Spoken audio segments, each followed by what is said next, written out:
Hey guys, it's April 30th, 2020. It feels like a different year, a different time. The days are blurring together. But sometimes there just aren't any words for the stress and or the circumstances that are happening. I always try to keep a spirit and attitude of gratefulness and gratitude because it helps to keep things in perspective. But I'm also a big advocate about not comparing people's struggles and people's strains and people's challenges, not trivializing anybody's experience or their path that they're walking on.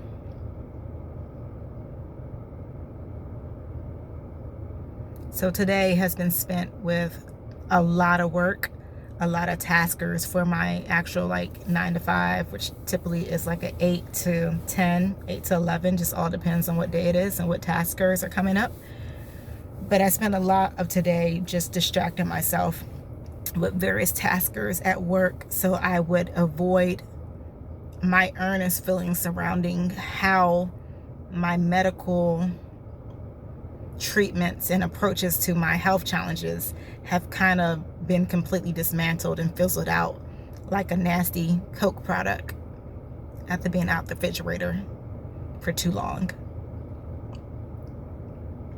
I talked to 2 of my specialists today and nobody really had any great or comforting news for me. And so that was really hard to come to the realization that the support that you've been kind of relying on to help you balance out and maintain and keep pushing with each day is no longer there.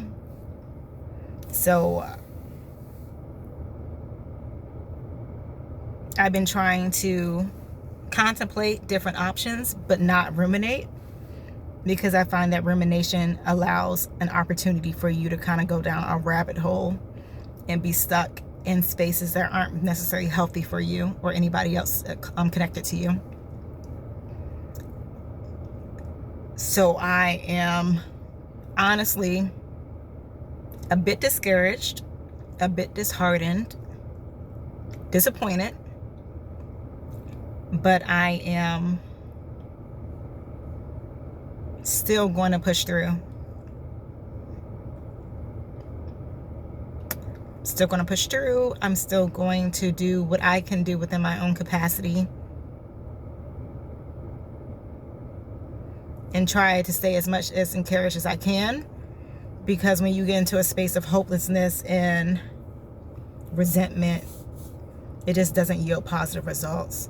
And one of the poignant points that I made in my last blog was about how you don't make permanent decisions based off of temporary circumstances. And it's easier said than done, but you have to know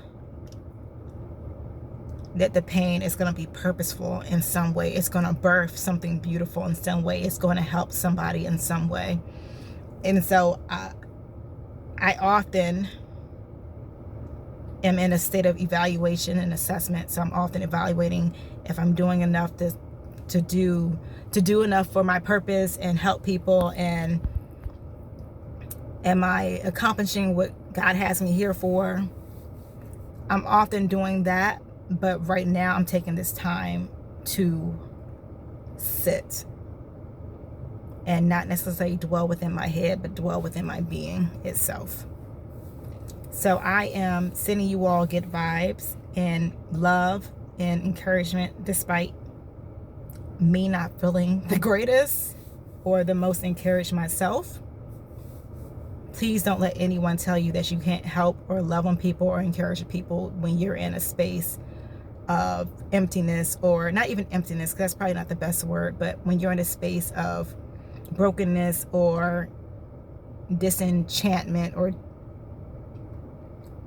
being disheartened. Like, you can still provide space and opportunity to love on others and help others. And so I find that when I'm in my most devastated times or the most discouraging times, it makes me feel better to love on others and help others. So I'm sending you all love. I'm sending you all encouragement. Send me love, send me encouragement. and hopefully we can continue to press through this together.